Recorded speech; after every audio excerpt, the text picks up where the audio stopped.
Philadelphia Imana iratsinda.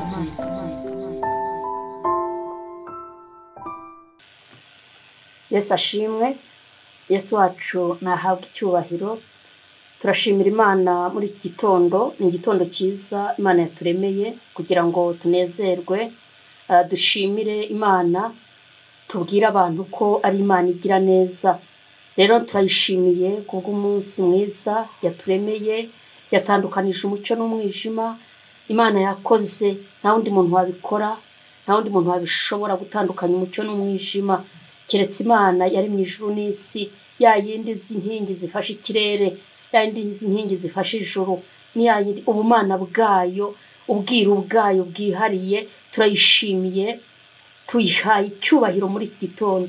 Nk'uko bisanzwe rero, ni Gatera Jose guturuka muri Pentecote de Réveil Philadelphia.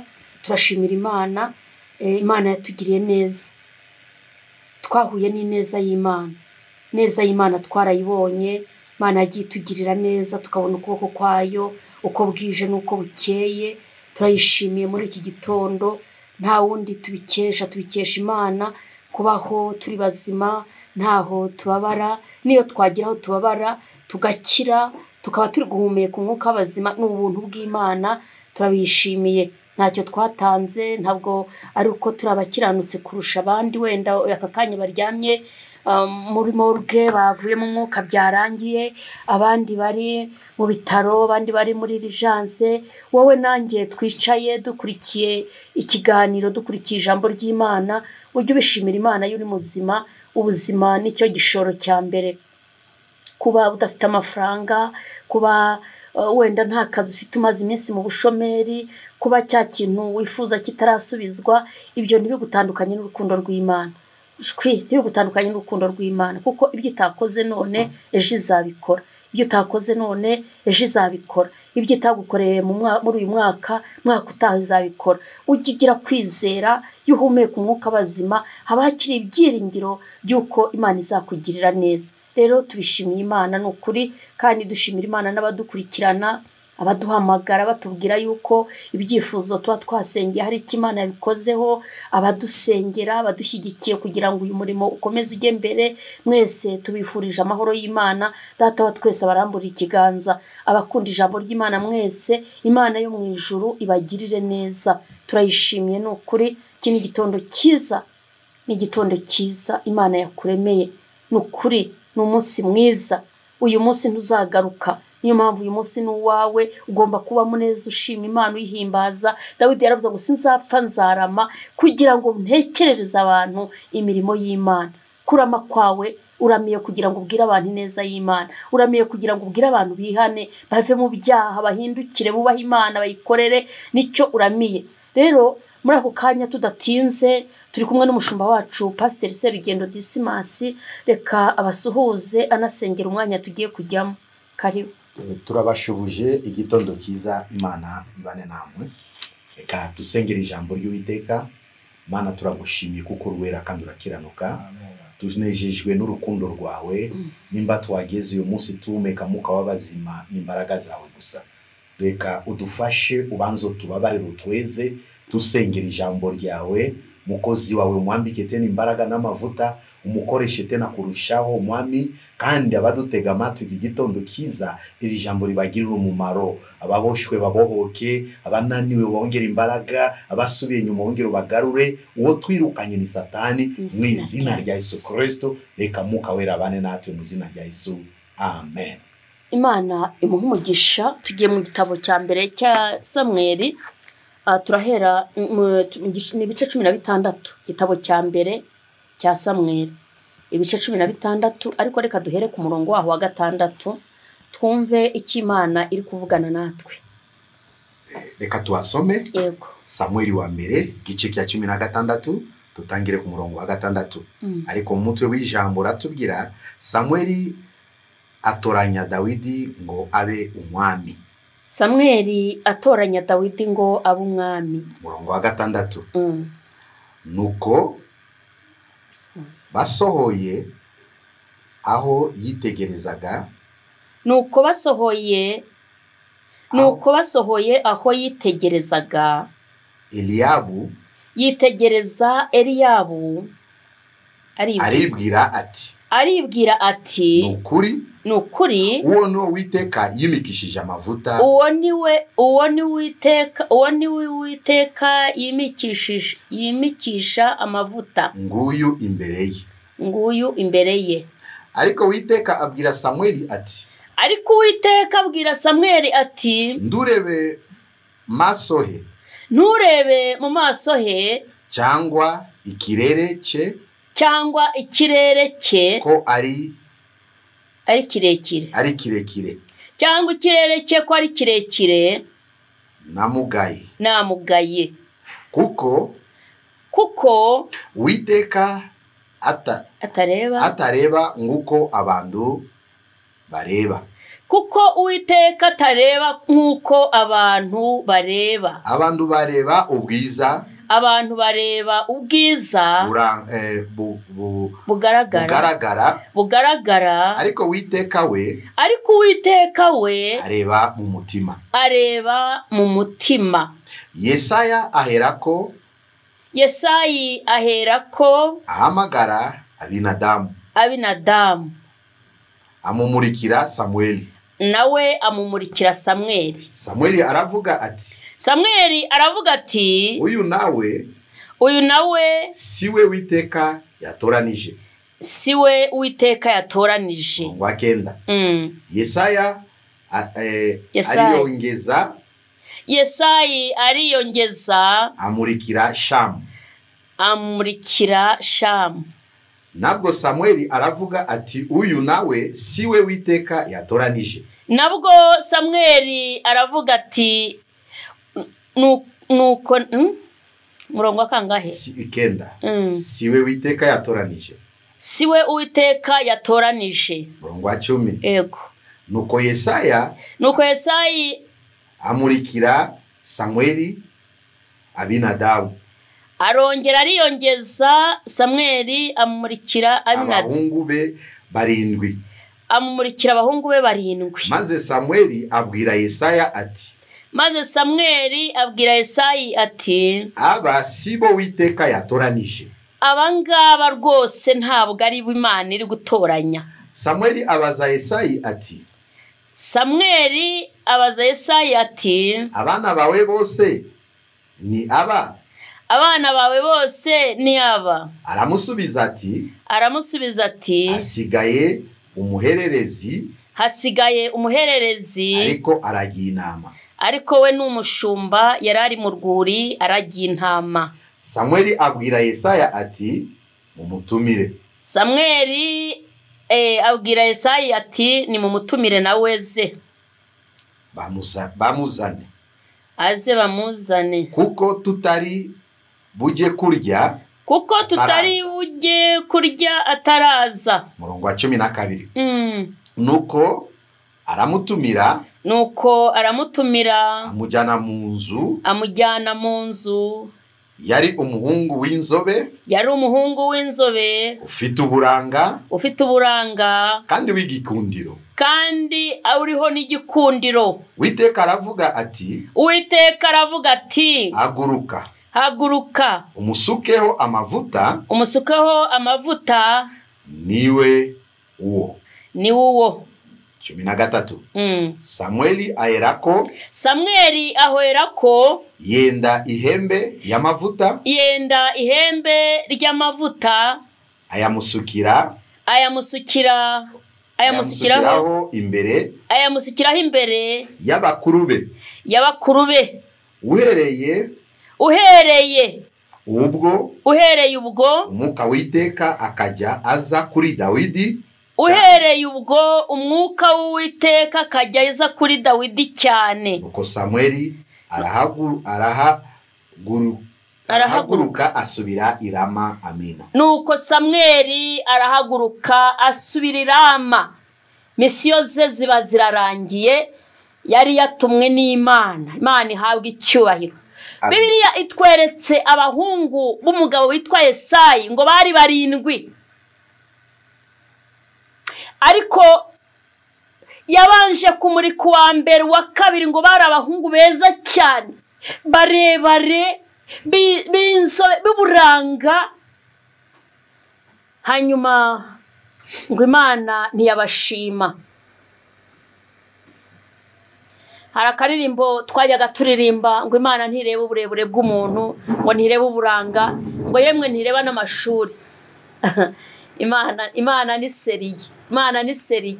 Imana itareba amashuri, ntirebe uburebure, ntirebe ibigango by'umuntu, ntirebe umuryango aturukamo. Ariko ubwo uri kubyumva wowe, umva ngo amurika Shama, amurika abana be bose, ngo ariko ngo Imana irabagaya, ngo Uwiteka arabagaya.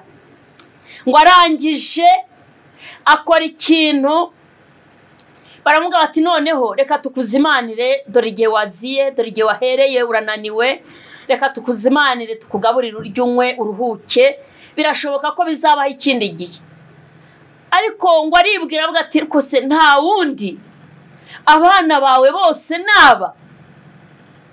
Ngo Yesaya aravuga ngo hari kamwe ka bucura, ngo ariko koko ni n'agashumba kaba kari mu ntama mu gasozi mu ishyamba.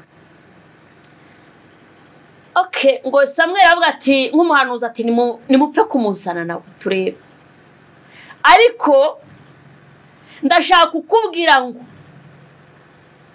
Imana yo mu ijuru ya Isaka na Yakobo ntireba nk'abantu. Abantu bareba inyuma, bareba inyuma. Twebwe umutima Imana yarawuduhishe, ntago tujya tumenya ibiri mu mutima w'umuntu. Ariko ya yindi, ya Mana yacu ireba hiherereye, ireba no mu mwijima hamwe hatabona, cya gihe umwijima wakubakubye ari mu ishyamba ry'inzitane, Imana irabibona. Maso yayo areba kure, amatwi yayo yumva cyane. Niyo mpamvu nshaka kukubwira ngo ntuzacogozwe n'ibibazo wibwira yuko Imana itakureba. Ahari ahantu ugeze itahareba, ahari ahantu uhagaze itahareba, ahari ikibazo urimo itakireba. Imana irareba, ireba kure, aho umuntu atabasha kubona. Ijisho ryayo rirahagera, amatwi yayo arumva.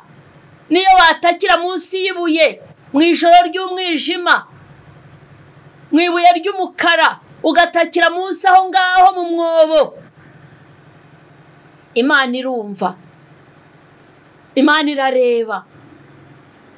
Iki gihe Bibiliya yatubwiye ngo Samuel yari umuhanuzi, atoranya Dawidi ngo abe umwami. Uyu Dawidi rero niwe nshaka kuvugaho uyu munsi. Dawidi yaratoranijwe, atoranywa mu bana benshi kandi bakuru kuri we. Ariko kuko Imana yitegereza umutima, yitegereza umutima, umutima ukunze, umutima ufite imbabazi, umutima ushaka Imana, umutima ufite inyota, umutima ugira urukundo, umutima ubabarana n'abababaye, umutima usengera itorero, umutima usengera igihugu, umutima ufite ishyaka. Uwo mutima Imana igiye ubona ikawumenya.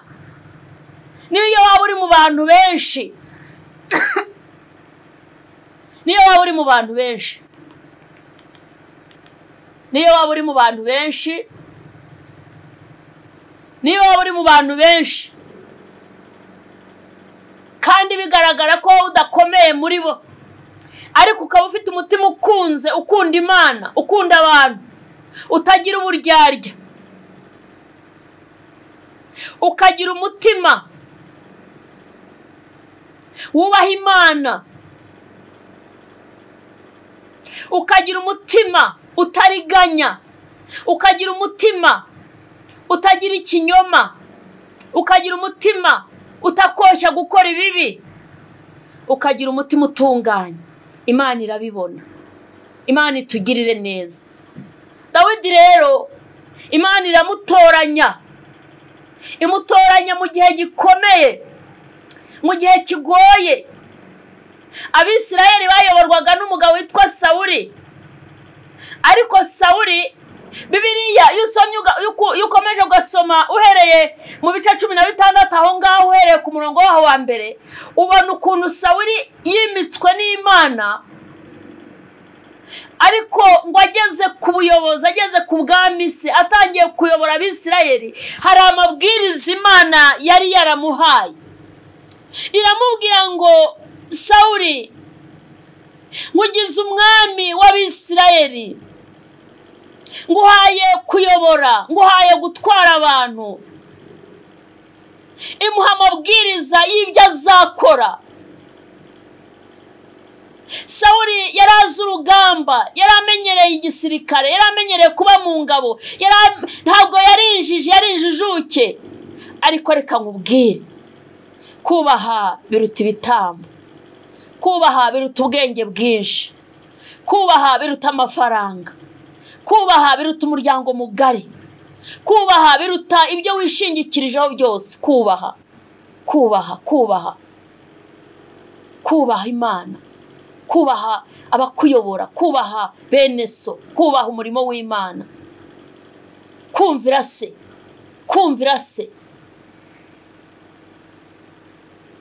Ejo bundi nahoze mbwira abantu ku mahirwe azanwa no kumvira. Ariko uyu munsi ndashaka kukubwira ngo kumvira biruta ibitambo, kumvira biruta ibiguzi bindi watanga. Ibyo wakora byose hatarimo kumvira ntabwo byanezeza Imana.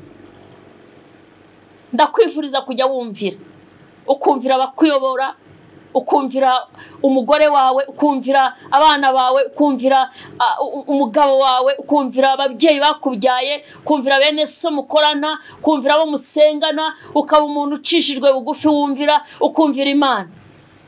Uyu mugabo Sawuli ngo ntabwo yumviye Imana. Ntabwo yumviye Imana. Arangije Imana birayibabaza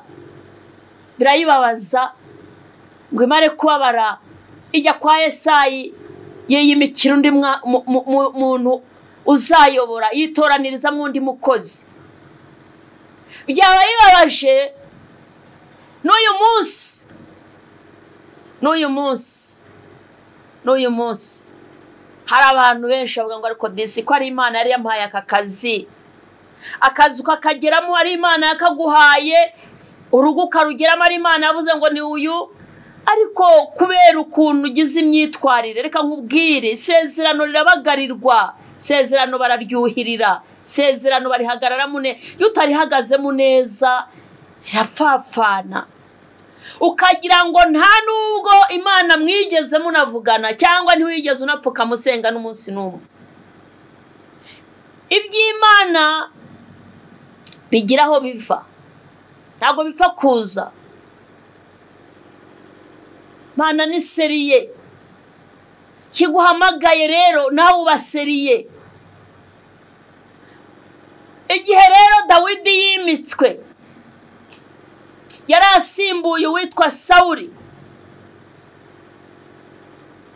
Dawidi araza arimikwa aba umwami ayobora Abisirayeli. Mu gihe bari bamaze igihe bayoborwa n'umuntu utazwi n'Imana, itabara nk'umukozi, itabara nk'umuntu wayo, itabara nk'uyumvira. Dawidi ahagarara mu nshingano ngo guhera ubwo agisukwaho amavuta, Bibiliya yatubwiye ngo umwuka w'iteka yabaga kuri we. Guhera uwo munsi Imana yatangiye gukorana na Dawidi. Dawidi akoreshwa n'Imana. Dawidi ntabwo ari abantu barwanira imyanya. Ntukarwanira umwanya, ntukarwanira igihe, igihe niba kirwanira igihe nibakirwanira ntuzarwanira igihe cyawe Imana ntizagisimbuza undi, ntago bibaho. Wejya wubaha Imana uyikorere ubane nayo, ntukarwanira igihe mu Kristo mukundwa, ntukarwanira igihe. Dawidi yari yibereye mu ntama, yari umushumba, muzi ubuzima bw'umushumba, yari iyo ngiyo, yari afite bakuru be bazi iby'urugamba, bari basobanukiwe, bari bafite uburambe mu mirimo. Ariko Imana Data, Imana ishobora byose,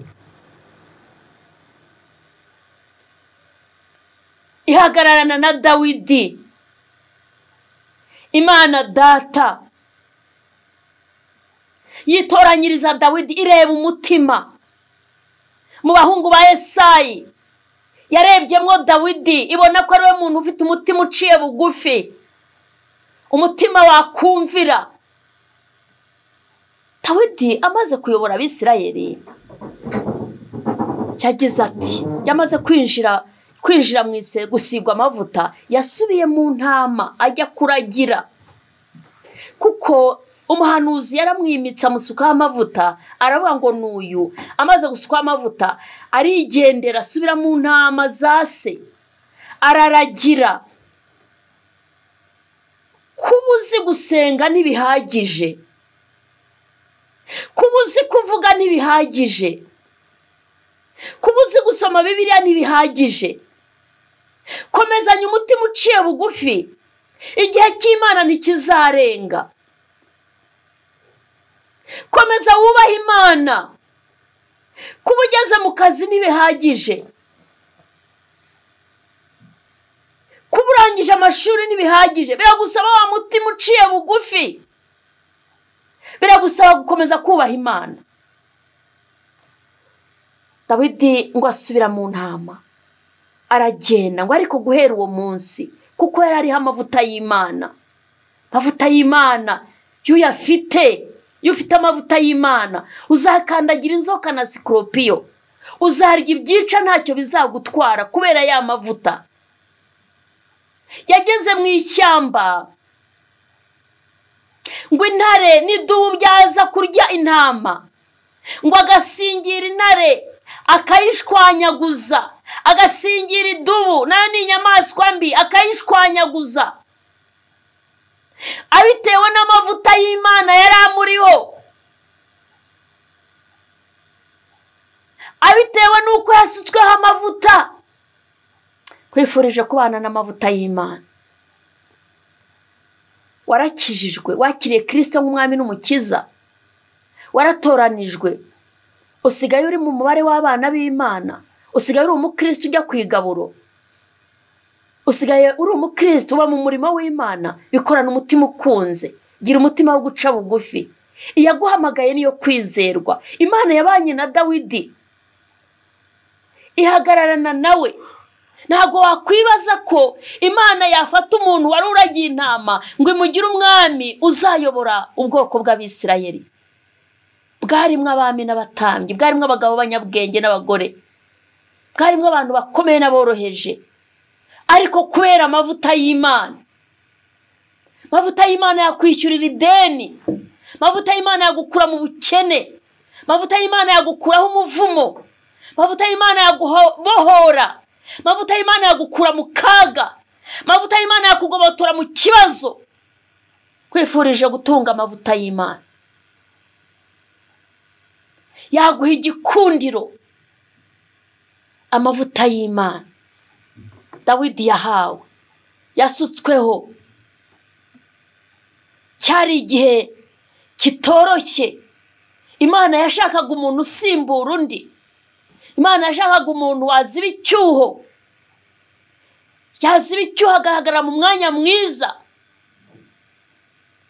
Nukuvuga ngo niba uje gusimbura uwari wicaye kuri iyo ntebe, biragusaba kuba hari icyo umurusha umutima wumvira, umurusha umutima uciye bugufi, umurusha umutima wihangana. Ndakwifuriza gutunga umutima wubaha Imana. ndakwifuriza gutunga umutima uciye bugufi. Uyu ni umutima Dawidi yatunze akawurutisha bene se. Bari abasore b'ibihangange ariko ngo Imana irabagaya. Bari abasore bafite uburanga nabo ariko Imana irabagaya kuko itareba ikirere ahubwo ureba umutima. Nagira ngo uyu munsi tugenzure imitima yacu. Si umutima wawe uciye bugufi? Wubaha Imana? Arakarimbo twajyaga turirimba ngo umutima wanjye tuza ubane n'Imana. Ntukemere umutima wawe kuhagarara, ntukemere umutima wawe kuzana ubwibone, ntukemere umutima wawe kukugira nama mbi. Niwumva umutima uri kugushuka ujye uborogera Imana utake. Kubera ko umuntu ni umutima. Umuntu si igihagararo, umuntu ni umutima. Ushobora kubona umuntu agenda ari mu modoka nziza, afite biro nziza, ariko wabona ibyo akora, wabona ibyo wakumva ibyo avuga, ukavuga uti nta kimurimo, nta mutima agira. Ubwo nyine ukaba umuciye amazi, nta byiringiro wamushyiraho. Umuntu ni umutima. Imana ireba umutima. Rinda umutima wawe kurusha ibindi byose. Niko umubwiriza yavuze. Rinda umutima wawe. Ntukawemerere kugushuka. Ntukawemerere kujajaba ngo ujye kure. Dawidi yari afite umutima Imana yishimira, bituma imusimbuza uwitwa Sawuli. Iramumusimbuza. Kurinda umutima. Murabizi tuzi kurinda rwose, tuzi no kwirinda. Icyo cyo turakizi. Tuzi kwirinda. Ntago wakwishora mu muhanda utarebye, ntiwakwatsa imodoka utarebye, ntiwajya mu modoka ngo ubanze kureba ko utameze neza, ntiwatwara moto, ntiwajya ibintu byose urabanza ukagenzura. Niyo ugiye kuryama urabanza ukagenzura ingufuri wakingishije uko zingana. Uko ni ukurinda. Kurinda ubutunzi bwawe, kurinda inzu yawe, kurinda abana bawe, uzi kubarinda, ukaborosa, ukabafubika, ukabagaburira ibintu bitera imbaraga, ibyubaka intungamubiri zose urazizi. Ariko umutima wawe wari ukwiriye kuwurinda kurusha ibyo byose, kuko niwe Imana isura, niwe Imana yishimira.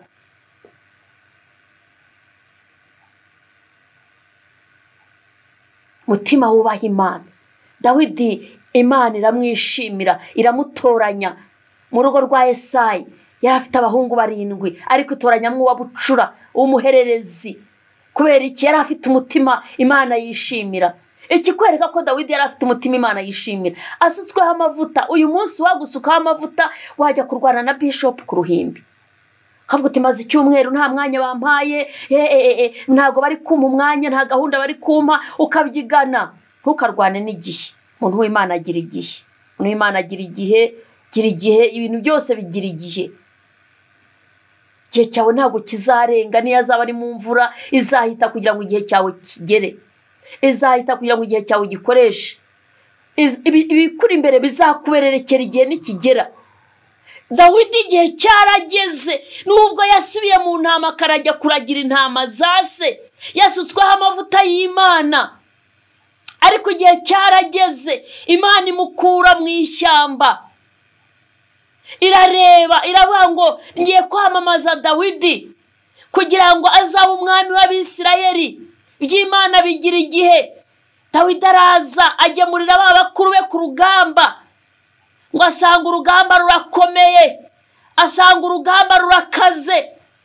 Dawidi arangije ngo arareba, yumva umubabaro, abonye ukuntu Abafilisitiya basuzugura Abisirayeli kandi afite amavuta y'Imana. Ntukemere ko ikibazo kikwinjirana ufite amavuta. Mwene so najya mu bitaro ujye umukurikirana kuko Imana yaguhaye amavuta. Nubona umuntu wirukanywe mu nzu ujye umusengera kuko Imana yaguhaye amavuta. Nubona umuntu uri mu kibazo ujye umwikorera umutwaro kuko Imana yaguhaye amavuta. Ayo mavuta wahawe nayo gukoresha. Amavuta y'Imana ari kuri Dawidi ngo amutere ishyaka. Nibwo yicaga Goliyati akiza Abisirayeli amaboko y'Abafilisitiya kubera amavuta y'Imana. Ngo Dawidi arogera, araririmbwa, aravugwa. Dawidi Imana imushakira inzira. Reka nkubwire, tunga umutima wubaha Imana, tunga umutima ukiranutse, rinda umutima wawe, gira umutima Imana yishimira. Imana izashakira inzira ubwo bukwe bwawe, Imana izashakira inzira urwo rubyaro, Imana izagushakira ukubaho. Wihagarika umutima, gukiza iyo ndwara ntago byayinanira. Wihagarika umutima, kuguha urubyaro ntago byayinanira. Wihagarika umutima, kuguha akazi keza ntibyayinanira. Imana irihagije. Tunga umutima wubaha Imana, genzura umutima wawe, ubanyute n'Imana. Ubanyute n'Imana. Nibyo nshaka kukubaza muri iki gitondo. Ndagira ngo wisuzume, turebe neza umutima wawe. Ndebe umutima wanjye. Mutima Imana ni ureba. Ntabwo ireba, nta bindi ireba, nta bindi. Niba Imana ivuga ngo ireba umutima, ireba umutima. Mutima yishimiye, ni uyiba hafi, ni wivugana nayo. Ndibuka Salomo ngo ajya gusaba Imana ubwenge. Yagiye gusaba Imana ubwenge, arangije ngo amara iminsi 1000 ari imbere y'Imana. Ubwo wowe umunsi umwe ubona ko ibintu byacitse, abantu bose bakamenya ko wasenze, ugahamagara bose n'ab'Icyangugu hose, no mu ntara amajyepfo n'amajyaruguru hose, burasirazuba n'iburengerazuba, ngo bakamenya ko wasenze, ejo wiriwe mu masengesho y'umunsi umwe. Ariko Salomo ngo yabaye imbere y'Imana iminsi 1000. Ngo kandi buri munsi yatangaga ituro, agashimira Imana, agasenga. Urumva ukuntu abantu bashaka Imana, batunga Imana, baha Imana agaciro. Hanyuma ngo Imana ije ibwira Salomo ngo Salomo, bwari ibyo usabye, bwari ibyo gutunga umutima w'ubwenge, ukwigisha no gusenga, ukamenya ibyo usengera. Bwari ibyo usabye, ngo haye umutima w'ubwenge, ngo haye umutima ujijutse. Bwose wagubwenge, ngo haye umutima w'ubwenge, umutima ujijutse. Imana ikiramo n'umutima ujijutse, ngo haye umutima w'ubwenge, umutima ujijutse. Imana iguhe gutunga umutima w'ubwenge, gutunga umutima ujijutse. Imana itugirire neza, Imana igushoboze. Imana iranezerwa iminsi 1000 Salomo ari imbere yayo, ari gusaba ubwenge bwo kuzaca imanza zitabera, bwo kuzabana n'abantu neza. Wowe rero ugera mu kazi ukagira ngo birahagije, shitani azakurasa. Urasaba Imana gutaba umutima utunze w'ubwenge, ugasaba umutima w'ubwenge, umutima wubaha Imana. Uragera mu rugo ukagira ngo birarangiye, ikibazo kirakemutse. Umaze igihe usaba umwana, none uratwite uragira ngo cyarakemutse. Reka da Manowa Imana yarabasuye we n'umugore we, irababwira ngo dore mugiye gusama inda, ngo ari kwiyonda ngo ntimuzanywe vino, ntimuzarya ibintu byose bisindisha, ntimuzarya umuzabibu. Manowa ntiyarahari, ariko asubirayo, arongera arasenga, arabwira ngo Mwami Mana, twongera utwoherereza uwo muntu atubwira uko tuzitwara umunsi tuzaba twasamye yonda. Kubera iki? Yashakaga ubwenge, yashakaga umutima ujijutse wo kuzumvira Imana, kugira umutima Imana yishimira. Rinda umutima wawe mwene data. Iki ni igihe cyo kurinda umutima, kugira ngo ubashe kubana n'Imana. Rinda umutima wawe kurusha ibindi byose birindwa. Dawidi yari afite umutima Imana yishimira. Bene se Imana ngo bari beza, ariko ngo ntiyabishimiraga, yari yarabagaye, hari ibyabanengagaho. Kazi keza nikatuma Imana ikwishimira. Amaturo menshi wajyana mu rusengero ntago yatuma Imana ikwishimira. Ibyo wakora imirimo myinshi ntiyatuma Imana ikwishimira, ahubwo gutunga umutima wumvira Imana, gutunga umutima wumvira Imana, gutunga umutima utinya Imana, gutinya umutima wubaha Imana. Ibyo nibyo bituma yishima. Ibindi biza ari inyongera, bishyigikira ibikorwa wakoze. Wifurije gutunga umutima wumvira Imana. Dawidi yari afite umutima wumvira Imana, iramutoranya, imusukaho amavuta, imukura mu ishyamba aragiye intama, imugira umwami w'Abisirayeli, iramukarabya, iramusiga, iramwambika, imwishazanya n'ibikomangoma, aramenyekana, iramwamamaza. kubera yari afite umutima Imana yishimira. Urashaka kurama, urashaka guhirwa, urashaka guhura n'Imana mu bundi buryo, urashaka ijwi rikongorera, urashaka kujya uryama ukarota inzozi, urashaka kujya uhura n'Imana mwiyerekwa, tunga umutima Imana yishimira. Urashaka kugira ngo ugire igikundiro, urashaka kugira amavuta y'Imana, tunga umutima Imana yishimira. Gutunga umutima Imana yishimira. Tunga umutima. Urugo rwakunaniye, umugabo ari kukuzengereza, abana bakunaniye, nta kigenda mu mvugo y'iki gihe, tunga umutima Imana yishimira. Ndagira ngo tugusengere. Ndumva ntari butinde kuri iryo jambo. Iki Imana yambwiye ndagishohoje, ni ugutunga umutima Imana yishimira. Ni iki Imana yakuntumyeho, nicyo wa mukobwa we barakubenga, bari kukubwira baguca intege bakujajabya, tunga umutima Imana yishimira. Uri kugenda ukatiriza ngo bazaguseka, ntushaka umuntu mubona nawe kuyeho amatelefone, oya, tunga umutima Imana yishimira. Umutima Imana yishimira, umutima wumvira Imana. Dawidi wamukuye mu ishyamba, wamukuye mu bushumba, umwambura igikote, umukuramo za rugabire, umwambura bya bikoni by'abashumba. Uzi uko uburyo abashumba babayeho. Jewe ntabwo nari bwabona umushumba ajya kuragira ngo abanze ajye muri dushe gukaraba. Kada nari ntarabibona. Ahubwo cyangwa se ngo atere ipasi. Urumva ubwo buzima. Nari ntarabona umushumba ajya kuragira ngo abanze atere ipasi yambara ajye kuragira. Ntabwo ndabibona, ntabyo nari narigeze mbona. Bivuga ngo hari ubuzima buba bukomeye abayinjiyemo. Urashaka rero kuva muri ubwo buzima, tunga umutima wubaha Imana, umutima Imana yishimira. Urashaka kuva muri icyo kibazo, hari inzugi zagukingiranye. Imana ifite ifunguzo, buri rufunguzo rwose ukene Imana irarufite. Tunga umutima Imana yishimiye. Ndagira ngo tugusengere Imana. Ndagira ngo tugusengere Imana wa mukobwa we. Shitani ntakaguca intege ngo dore imyaka ibaye 40 ngo 45. Ndakurahiye ibyo ntacyo bivuze imbere y'Imana. Ntacyo bivuze. Imana ntizibagirwa. Imana dusengira zirikana. Reba, genzura umutima wawe kurusha ibindi byose. Rinda umutima wawe kurusha ibindi byose birindwa. Umutima wubaha Imana niwe Imana yishimira. Umutima wubaha Imana. Dawidi yasimbuye Sawuli kubera ko Sawuli atumviye Imana. Nta kindi yakoze, iby'urugamba yarabishoboye. Yari afite ikirere cyiza, ku rugamba yarabishoboye. Yari mu ngabo zikomeye z'Abisirayeli.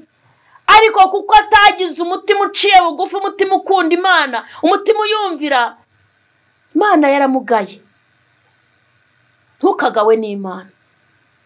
Urugo ntago rwayinanira kurwubaka ngo rugende neza, kugukura mu bushomeri, kwirukana inzara iwawe. Ibyo basaba byose ufite umutima Imana yishimira irabyumva. Irabyumva. Yutatsira kubwira ngo ndi hano mwana wanjye. Kuba uryamye urwaye ntibinaniye kukuramburira ikiganza ni nk'aka kanya. Siko Ezekiya arwaye, Bibiliya ivuga ko yari arwaye ikirashi. Imana iramubwira, imutumaho umuhanuzi Yesaya, iramubwira ngo bwira Ezekiya yitegure, iyo ndwara izamwica ntazakira. Ariko ngo Ezekiya yerekera ivure. Bivuga ngo yisubiraho, abwira Imana ngo Mana wibuka ko najyaga ngendera mu by'ukuri n'umutima utunganye. Agira ibintu yibutse Imana, hakubwa umutima wawe urumva wakwibutsa Imana. Wibuka ko najyaga ngendera mu by'ukuri n'umutima utunganye. Umutima wawe wari ukwiriye kuba umuhamya w'ibyo ukora, umuhamya w'imirimo myiza imbere y'Imana. Kuba wakora imirimo myinshi udafite umutima utunganye ntibihagije. Imirimo myiza, tubanze umutima utunganye, twongereho imirimo myiza. Imana rero itugirire neza. Iki gitondo wisuzume, witekerezeho. Imana yakuntumyeho. Ubwo burwayi ntago bunaniye Imana. Icyo kibazo aho hantu uri ako kazitiro kuvuga ngo ibihe birakomeye, ntago bikomereye Imana, ni wewe bikomereye, wewe mu rugo rwawe wenyine, nta wundi bikomereye uretse wowe. Ariko Imana irabishoboye, yakuremye, yakurinze, iri kumwe nawe. Imana irabishoboye, yitwa Ndiho, niko yabwiye Mose, yamubwira ngo subira muri Egiputa ubwire Farawo ngo ndi haravuze. Imana rero irashoboye. Icyo nakwifurizaga ni ugutunga umutima utunganye, umutima wubaha Imana, ukarinda umutima wawe. Rinda umutima wawe, Imana yo mu ijuru iguha umugisha. Tugiye gusenga Imana, dusengera abantu bacitse intege, abantu batazirikana neza y'Imana, abantu bumva banamutse, dusengera ibyifuzo biri mu bantu, ariko dusengera imitima yatendebutse, imitima itagifite ibyishimo, imitima itagifite ibyiringiro, imitima yadohotse. Imana yongerera imbaraga. Reka dusabe n'ubundi umushumba wacu asengera abantu n'abarwayi n'itorero n'igihugu cyacu, asenge kuko amasengesho ni intwaro ikomeye cyane. Karibu umukozi w'Imana. Turagushimiye Mana nkuru, nyuma yo kumva ijambo ryawe tuciye bugufiya, twisanze tutakwiriye imbere yawe, nta mitima itunganye dufite. Iyi misi ari byinshi bituhagaritse imitima, niyo mpamvu banzo tubabarire. Wezi itorero, wezi abantu bawe, mu izina rya Yesu Kristo, abasubiye inyuma, abacitse intege, abavuye mu bushaki bwawe, abaremerewe n'imitwaro, twize ko kuri wowe ni warimo gisubizo. Niyo mpamvu utubabarire. Nyuma yo kutubabarira, tusabye ubwoko bwawe imbaraga. Komeza itorero mu imisi, komeza abakozi bawe mu imisi, komeza abakwiringiye bose, ubagarure tena munsi urufatiro, tugire imitima itunganye mbere yawe. Ibiye sibyo byatuhindura, ibiye ntabwo byatuma ko ducika intege.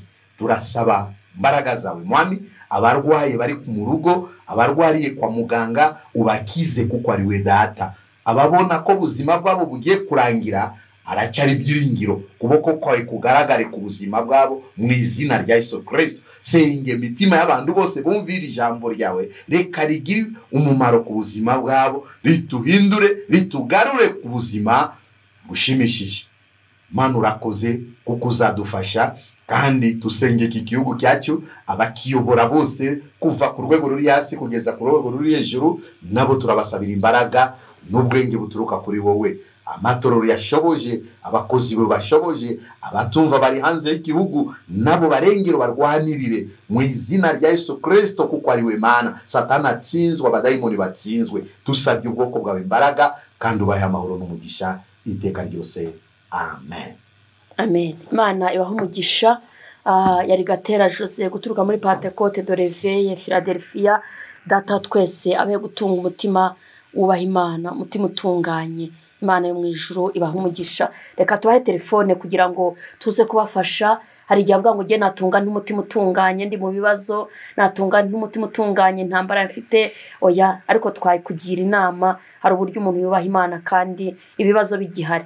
Hanyuma mu kwera uko kubaha Imana, Imana ikabigukuramo. Imana yakuye Dawidi mu ishyamba, ntiyananirwa kugukura muri ubwo buzima urimo. Imana yamukuye mu menyo ya rubamba, mu ntare, mu mvura, mu bibazo byose, kamugira umwami w'Abisirayeli. Ntabwo yananirwa kugukura muri icyo kibazo, ntiyananirwa kugukura mu bitaro, ntiyananirwa kukubyusa ahantu uryamye, ntiyananirwa kugushyiraho ikiganza. Ni urukundo irihagije. Reka rero tubahe telefone, ni 07 850 98 944 07 850 98 944 na 07 2 74 34 34 93 07 2 74 34 34 93 Philadelphia, Imana iratsinda.